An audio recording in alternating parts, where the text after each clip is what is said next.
Alors, je vais vous lire L'inexorable insurrection. Je suis Renaud Faneuf, alias Néo Renaud. Je vais lire ce texte dans la revue Liberté. Automne 2018, numéro 321. Premier peuple, cartographie d'une libération. Donc, c'est un texte de Nawel Hamizi et Natacha Canapé-Fontaine. Natacha Canapé-Fontaine. J'y vais. L'inexorable insurrection. Les femmes autochtones résistent encore à l'anéantissement malgré 400 ans de violence coloniale. Citation poétique. Pour nous, Nikawi, mère en parenthèse, tu as la force d'un vol d'outarde au printemps. Tu as la grâce du lever de soleil en été.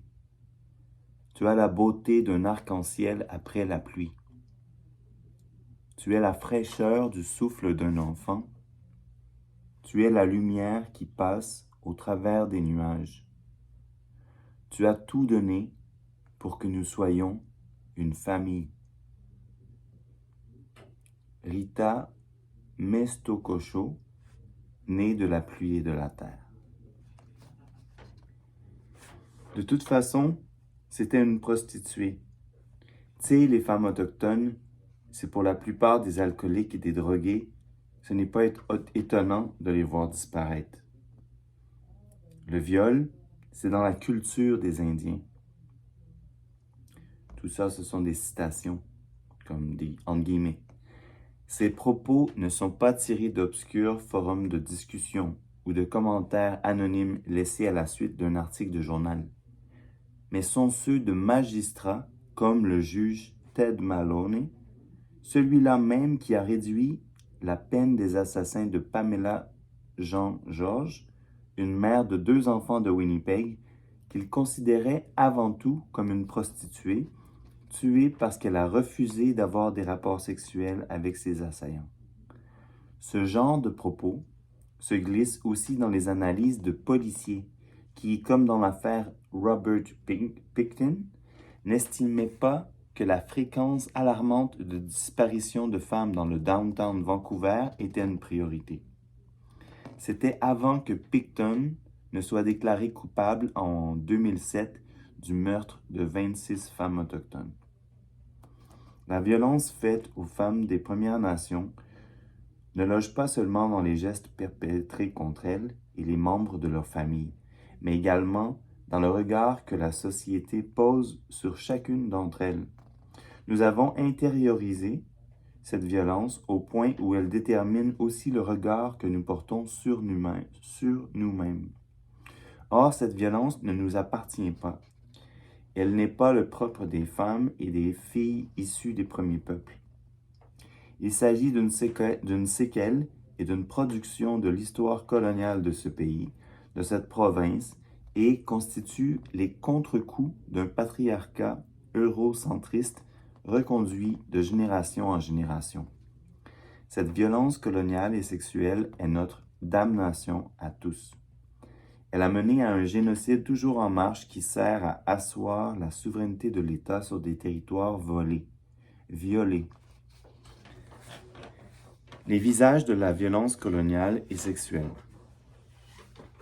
Le colonialisme doit être compris comme un système institué pour exercer une oppression dans tous les domaines de l'existence humaine, physique, psychique, territoriale, institutionnelle, juridique et domestique. La violence sexuelle, sous toutes ses formes, s'infiltre quant à elle dans l'architecture coloniale pour devenir un moyen privilégié d'exécution de ce projet. Elle constitue un assaut à l'identité de la femme en tant que telle et à l'identité de la femme en tant qu'autochtone. Les stéréotypes, les préjugés, croyances et mythes qui découlent de ce macabre projet sont transformés en normes et deviennent les règles, les lois, les procédures, les mécanismes et automatismes avec lesquels nous gérons nos États, nos institutions, notre quotidien et notre vie privée. Ainsi, les travaux d'Éléonore Leacock, qui s'est plongé dans les archives de la mission jésuite du 17e siècle au Canada, retracent le processus d'évangélisation et d'assimilation des femmes inoues. On y voit comment les jésuites ont délibérément implanté des formes patriarcales dans les communautés autochtones en incitant certains hommes à asseoir une autorité sur les femmes, en échange de pouvoir ou de privilèges. C'est également suivant cette logique que le père, le jeune, a encouragé l'imposition de sévices aux femmes les plus réfractaires. Privation de nourriture, tonte des cheveux, humiliation publique, incarcération. 3 points. Les études telles que celles menées par Martha Montour, Ron Bourgault et Sarah Carter montrent de plus en plus comment l'État, de connivence avec les institutions religieuses chrétiennes, a par ailleurs mené une vaste entreprise de désacralisation du corps et de l'esprit des femmes des peuples dits primitifs. Dès les débuts de la colonisation, on s'est entêté à mesurer le degré d'évolution d'une société, son niveau de civilité, en plaquant sur les structures sociales existantes l'idéal européen de la féminité. Les travaux de Winona Stevenson soulignent à ce titre qu'au sein des sociétés européennes de l'époque coloniale, la posture des femmes dans la hiérarchie sociale en est une de soumission, d'abord au père, aux frères, puis à l'époux. Les femmes européennes sont confinées à la maison, où elles doivent se consacrer à l'administration des ressources prodiguées par l'homme et à l'éducation des enfants. Bref, au travail de reproduction de la vie humaine. La femme européenne est reléguée à l'espace privé. Si elle cherche à participer aux affaires politiques, elle est punie ou humiliée.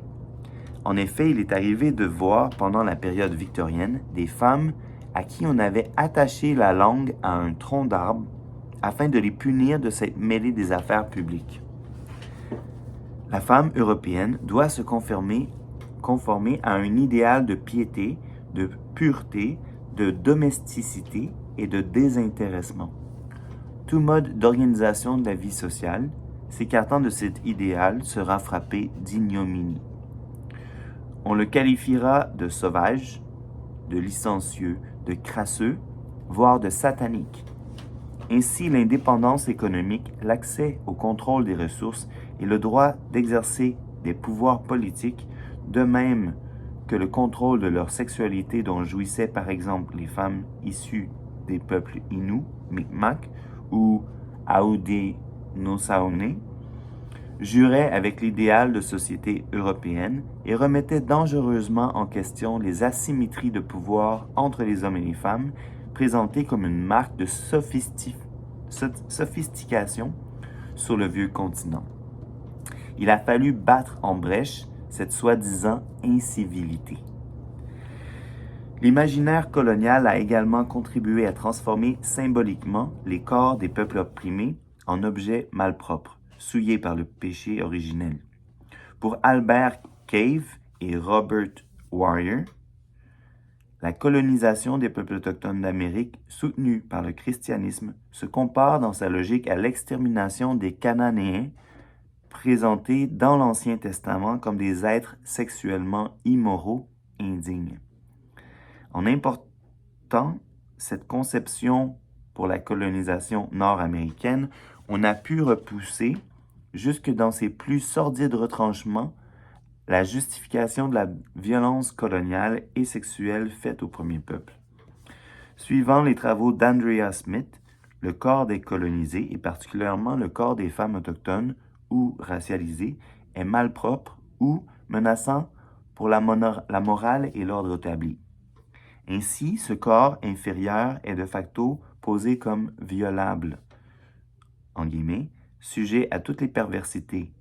2 points. L'agression, le viol, le démembrement, la mutilation et la disparition ne comptent pas comme des crimes. On confisque ainsi aux Autochtones toute dignité humaine et l'impunité s'installe. Les preuves des crimes s'effacent, leurs auteurs disparaissent, tout comme les corps des victimes et les histoires qu'ils portent. assassinés et disparus. Aujourd'hui, lorsque les témoins et les victimes brisent le silence, comme l'ont fait courageusement nos sœurs à Val-d'Or et dénoncent la violence sexuelle, les séquestrations qui s'accompagnent de Starlight Tours, les agressions armées, les voies de fait ou l'intimidation, ils ne sont pas crus. Pire, on dira qu'ils sont responsables de leur malheur, surtout lorsque la parole lève l'omerta sur le racisme systémique envers les premiers peuples qui règnent au sein des corps policiers et dans le système de justice. Lorsque les familles entreprennent des recherches pour retrouver une des leurs, elles ne sont que rarement soutenues par les institutions. On allègue la perte d'un dossier médico-légal, on prétexte qu'une enquête serait trop longue, trop coûteuse. Après tout, ce ne sont que des Autochtones. Lorsqu'on amorce les procédures judiciaires contre des policiers, on se retrouve devant ce constat. Le système pénal échoue à rendre justice aux victimes. Il est difficile d'établir le lien entre les agressions et leurs auteurs, parce qu'on omet que la nature même du crime empêche la victime d'identifier son agresseur hors de tout doute raisonnable. Si celui-ci était masqué, si la victime était intoxiquée, si elle était dans une position où il lui était impossible de voir son ou ses agresseurs, ou si les crimes remontent à si loin que la mémoire flanche. Faudrait-il renoncer à obtenir justice? Nous en parlons rarement, mais la résistance des femmes autochtones n'a jamais cessé. Depuis plus de 60 ans, des familles luttent pour mettre au jour la vérité sur leurs sœurs volées, Stolen Sisters. Et elles doivent souvent mener les enquêtes elles-mêmes pour faire la lumière sur leur disparition. Mais il s'agit plus largement d'une résistance au colonialisme. Tout au long de l'histoire, les autorités religieuses et l'État ont usé de moyens coercitifs pour détruire le socle de leur ténacité. L'acte pourvoyant à l'émancipation graduelle des sauvages de 1869 avait pour objectif de déshériter les femmes autochtones au profit de leurs maris ou de leurs enfants. Enfants au pluriel. Il faisait perdre le statut d'indienne à toute femme qui mariait un homme alloctone. Cette législation prévoyait également le retrait de ce statut à tous les membres d'une famille dont le père avait rejoint l'armée, le clergé ou l'université, présumant leur assimilation complète au sein de la société dominante, purifiés qu'ils étaient de leur indianité. Cette discrimination a été reconduite dans la loi sur les Indiens de 1876, selon laquelle les femmes héritaient du statut d'indienne exclusivement à travers le père, mais d'un statut moins important que celui du père ou du mari, et le perdaient automatiquement si elles épousaient un homme alloctone. Si un enfant héritait de son statut par l'entremise de sa mère plutôt que de son père, il ne pouvait pas à son tour transmettre son statut à ses enfants. Depuis 1985, des centaines de milliers de personnes, majoritairement des femmes, se battent dans les cours de justice et auprès des législatures pour la restitution de leurs droits. À cause de ces mesures, des milliers de femmes furent exclues de leur communauté, éloignées de leur famille et ainsi plongées dans des situations de grande précarité au plan économique et social. Pensons seulement aux dispositions concernant le droit de propriété sur la réserve. Ces dispositions ont longtemps favorisé les hommes, seuls titulaires du certificat de possession, selon ce qui stipule la loi, forçant les femmes et les enfants à s'exiler dans les cas de violence conjugale ou de séparation. Enfin, l'enlèvement des enfants qui furent placés dans les écoles résidentielles ouvertes dans les années 1870 et toutes fermées en 1996, la dernière école, la Gordon Residential School en Saskatchewan, fut fermée en novembre 1996, a détruit des générations de familles, de femmes et d'hommes, aujourd'hui encore traumatisés et dépossédés de leur culture. Une autre pratique implantée au début des années 1950 par les provinces et les territoires, le 60s Scoop visait à placer systématiquement les enfants autochtones dans des familles d'accueil ou des institutions plutôt que de soutenir leur propre famille pour les aider à améliorer leur situation.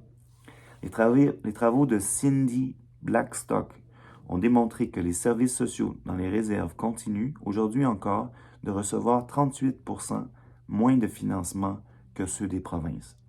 Cela fait en sorte que les enfants autochtones ont 6 fois plus de chances d'être retirés de leur famille par les services sociaux que les autres enfants. Dans bien des cas, un meilleur soutien aux familles et l'implantation de programmes de prévention auraient évité les abîmes de ces exils forcés. Tout cela ne constitue que des éléments visibles des conséquences engendrées par la violence de l'État.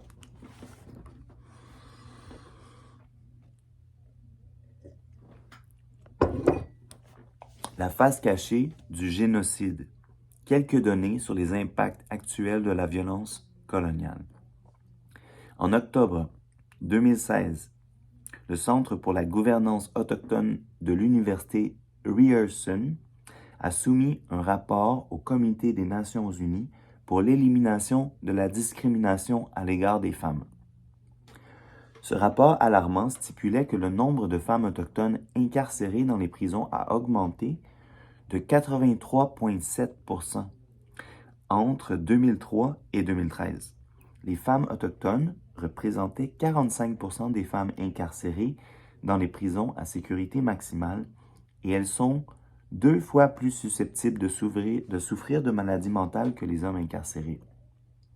Selon les données recueillies par l'Alliance féministe canadienne pour l'action internationale et l'Association canadienne des sociétés, Elizabeth Fry, les agents de prison sont rarement formés pour faire face aux cas de maladies mentales et de violence et répondent trop souvent par l'enfermement dans les cellules d'isolement. D'ailleurs, les femmes autochtones sont parmi celles qui sont le plus souvent placées dans les cellules d'isolement 23 heures par jour. Et ce, malgré les recommandations du rapporteur spécial des Nations unies sur la torture. Aujourd'hui, en 2018 au Canada, une femme issue des premiers peuples âgés entre 25 et 44 ans a 5 fois plus de chances de mourir d'une mort violente qu'une femme autochtone du même âge. Selon un rapport de l'Association canadienne des femmes autochtones, 4 femmes autochtones sur 5 ont vécu de la violence dans leur enfance. Une femme issue des premiers peuples sur 3 vit de la violence conjugale. En 2015, cette même association déclarait qu'elle avait accumulé 582 dossiers de femmes assassinées ou disparues au Canada depuis les années 1980. La Gendarmerie royale du Canada, quant à elle, déclarait dans les médias en 2016 qu'elle possédait 1200 dossiers de femmes autochtones assassinées et disparues. Selon le ministère des Affaires autochtones et du Nord, les chiffres officiels seraient plutôt aux alentours de 4000 dossiers.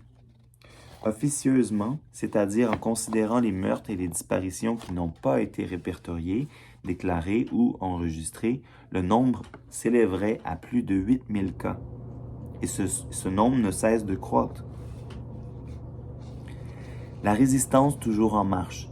Devant ce constat, nous ne pouvons que douter de la capacité de nos institutions à intervenir efficacement et de manière constructive dans le débat, de leur volonté de se réformer et d'entreprendre les démarches nécessaires pour ne pas perpétuer les souffrances générées par des siècles de violence coloniale. Faudrait-il envisager d'avoir recours à une aide extérieure à nos frontières, indépendante, afin de jeter un regard lucide sur notre réalité, nos angles morts, notre myopie sévère? Permettre aujourd'hui à une telle violence d'exister, de perdurer, c'est oublier que demain, un autre groupe en sera la cible, une jeune fille, une sœur, votre enfant, vous. 3 points. Malgré tout, les femmes résistent encore. Les femmes de tous les peuples autochtones sont debout, elles sont vivantes et, bien qu'elles portent le fardeau de ces atrocités, commises dans le silence et l'impunité, leur révolte continue. Désormais, Nous devons braquer les caméras sur les responsables de ce carnage. Les femmes ne sont pas responsables de l'histoire de cette violence coloniale. Nous devons également comprendre les origines de cette violence et admettre courageusement qu'elle nous habite toutes et tous. Les perfidies de la colonisation ont contaminé nos communautés, nos familles, nos cœurs, nos âmes, au point où nous en sommes venus à croire que notre agonie était méritée. Nous devons recréer des espaces sécuritaires où nous pourrons dialoguer dans l'ouverture, sans projecteur sur nos souffrances, nous parlerons.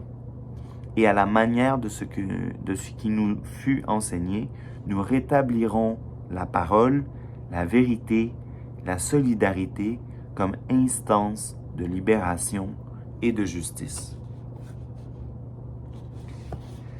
Nawel Hamidi est avocate, elle enseigne à l'université Laurentienne Sudbury et est doctorante à l'université d'Essex en Grande-Bretagne. Ses recherches portent sur les impacts juridiques et sociologiques de la colonisation dans les États coloniaux et post-coloniaux. Ses dernières publications ont porté sur la critique des traités modernes au Canada et sur les impacts de la colonisation en Algérie après l'indépendance. Née en 1991, Natacha Canapé-Fontaine est Innu, originaire de Pessamit sur la côte nord. Elle est poète, interprète, comédienne, artiste en arts visuels et militante pour les droits autochtones et environnementaux. Elle vit à Montréal. Et puis il y avait une note en bas de page, 1. Les séquestrations accompagnées de Starlight Tours consistent en des cures géographiques. En guillemets, on transporte contre leur gré des individus dans des endroits éloignés et on les y abandonne. Fait que ça, c'est les Starlight Tours.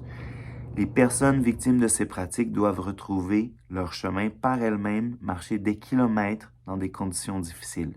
Ces pratiques ont été dénoncées dans 9 des 38 plaintes déposées par des femmes et des hommes des communautés algonquines de Val-d'Or contre les policiers de la Sûreté du Québec en 2017.